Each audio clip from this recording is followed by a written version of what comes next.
बिस्मिल्लाहिर्रहमानिर्रहीम वस्सलातु वस्सलामु अला सय्यिदिल अंबिया वल मुरसलीन। आज रमज़ानुल मुबारक का पहला जुम्मतुल मुबारक है।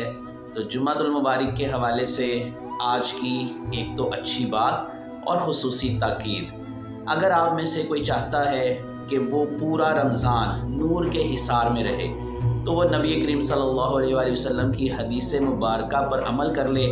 आपके फरमान के मुताबिक जो भी जुम्मा के दिन सूरत कहफ की तलावत करेगा, अल्लाह ताला उसके लिए दोनों जुम्मों के दरमियान एक नूर रोशन कर देता है। यानी कि दोनों जुम्मों से मुराद आज के जुम्मे से लेकर अगले जुम्मे तक आपके लिए एक नूर रोशन कर दिया जाएगा। तो अगर आप चाहते हैं कि पूरा रमज़ान नूर के हिसार में रहें तो सूरत कहफ की तलावत करना मत भूलिएगा। दुआ में याद रखिएगा।